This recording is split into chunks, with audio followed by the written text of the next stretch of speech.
Cher univers, le monde touche à sa fin. L'air est pollué, les océans contaminés, les animaux disparaissent, les économies se sont effondrées. L'éducation a disparu, la police est corrompue, l'intelligence est évitée et l'ignorance récompensée. Les gens sont déprimés et en colère, donc tout le monde est médicamenté. Nous nous croisons dans la rue, et si nous parlons, c'est une communication robotique, dénuée de sens. Mon univers, je vis dans un monde où les gens préfèrent avoir 15 secondes de gloire plutôt que toute une vie de sens et de but. Les écoles privilégient la compétition à la coopération. Les notes déterminent si tu es une bonne personne ou si tu ne l'es pas. Notre gouvernement construit 2 fois plus de prisons qu'il y a 10 ans, mais elles restent toujours pleines à craquer. Aujourd'hui, il est plus facile de trouver un Big Mac qu'une simple pomme. Et quand vous trouvez la pomme, elle a été génétiquement transformée. Les présidents mentent, les politiciens nous trompent et on ne s'en rend même pas compte.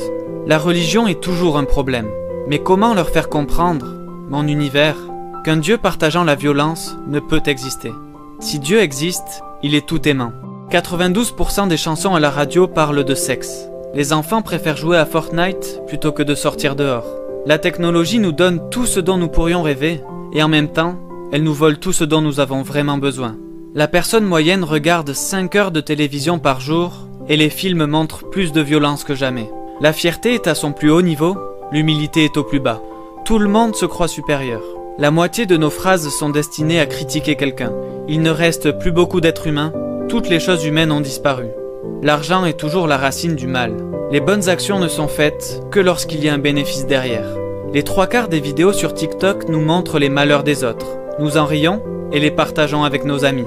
Nos modèles d'aujourd'hui auraient été des exemples de ce qu'il ne fallait pas il y a 60 ans.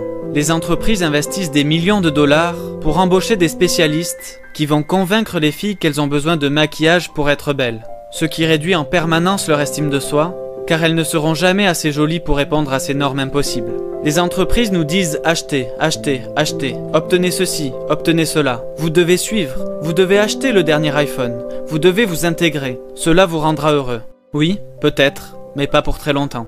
Alors mon univers, que pouvons-nous faire face à toute cette folie? Je pense que nous pouvons aimer, cette force que tu nous as donnée et auquel tu tiens tant. Et ne t'inquiète pas, je ne parle pas de l'amour que nous entendons dans notre chanson préférée. Je parle du vrai amour, l'amour pur de tout ce qui nous entoure, l'amour sans bornes, sans limite. Aimer du moment où nous nous réveillons jusqu'au moment où nous nous couchons. Mais comment convaincre les gens d'aimer? Peut-être devons-nous faire des actes de gentillesse, parce que c'est contagieux? Peut-être devons-nous montrer un peu plus de compassion que d'habitude? Je pense aussi que nous pouvons pardonner, parce que dans 30 ans, est-ce que cette rancune envers notre ami, notre mère, notre père, en vaudra vraiment la peine? Certains ne reconnaissent plus leurs frères, leurs sœurs, quand ils font preuve de colère, de haine, de cruauté. Mais une fois que nous aimons vraiment, nous rencontrons la colère avec sympathie, la haine avec compassion, la cruauté avec gentillesse, car nous comprenons enfin que l'amour est l'arme la plus puissante sur Terre. Au lieu d'essayer de changer les autres, nous pouvons d'abord nous changer nous-mêmes. Nous pouvons changer nos cœurs. Robert Kennedy a dit un jour que peu d'entre nous auront la grandeur de changer l'histoire. Mais chacun d'entre nous peut changer une petite partie des événements pour que la totalité de tous ces actes permettent d'écrire l'histoire d'une génération. Alors oui, le monde touche à sa fin, mais le chemin d'un nouveau départ commence en nous. Je sais que tu seras là pour agir, mon univers, et je veux surtout que celui qui m'écoute devant cet écran comprenne qu'il en fait partie et que cette lettre est finalement pour lui.